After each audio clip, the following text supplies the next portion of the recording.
तो आइए एक बार फिर हम आपको दिखा चुके हैं कि किस तरीके से अखिलेश यादव ने ये आरोप लगाए थे और उन आरोपों के बाद अलग अलग भारतीय जनता पार्टी के जो रिएक्शंस आ रहे हैं दीपा, वो भी हम बता रहे हैं। बिल्कुल, वाराणसी में स्ट्रांग रूम के बाहर ईवीएम मिलने और इसको लेकर सपा अध्यक्ष अखिलेश यादव के गंभीर आरोपों के बाद पूरे प्रदेश में सपा नेता अलर्ट मोड पर आते हुए दिखाई दे रहे हैं। हर जिले में सपा नेता और सपा प्रत्याशियों ने ईवीएम की निगरानी के लिए स्ट्रांग रूम के बाहर डेरा जमा दिया है। तस्वीरें आपको हम दिखा रहे हैं। देर रात तक सपा नेताओं की ईवीएम की निगरानी की तस्वीरें सामने आई हैं, आपके टेलीविजन स्क्रीन पर है।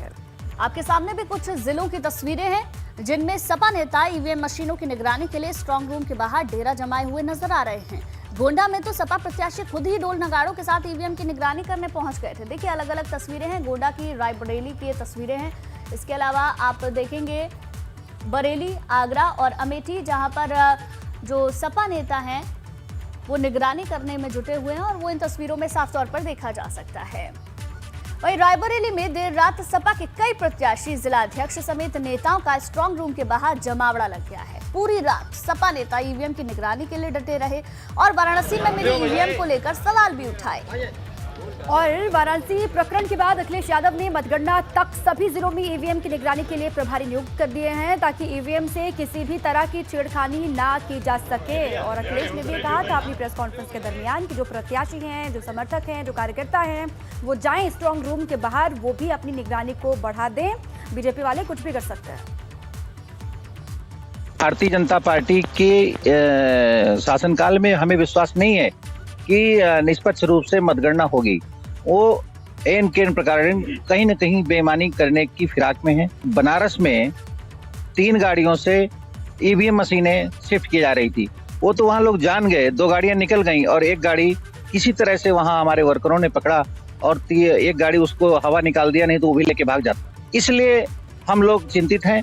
आगामी 10 मार्च को मतगणना शुरू होना है और मतगणना के पहले ईवीएम में कोई समस्या न हो, ईवीएम में कोई गड़बड़ी न होने पाए, जिसके लिए जो समाजवादी पार्टी के कार्यकर्ता हैं वो पूरी तरह से मतगणना स्थल के बाहर खड़े हुए हैं। अब मैं इस समय मौजूद हूँ आईटीआई के मतगणना केंद्र के बाहर, जहां पर सुरक्षा व्यवस्था का भी ठीक ठाक प्रबंध है। जो सुरक्षा कर्मी है अपनी ड्यूटी निभा रहे हैं, लेकिन उसके बावजूद भी बाहर गणना के बाहर यहाँ पर जो समाजवादी पार्टी के जो कार्यकर्ता हैं यहाँ पर मौजूद हैं और उनका साफ यही कहना है कि जो ईवीएम में गड़बड़ी है उसके चलते यहाँ पर हम लोग मौजूद हैं और इसकी पूरी तरह से निगरानी रखी जाएगी, जिससे कि ईवीएम में कोई गड़बड़ी न होने पाए।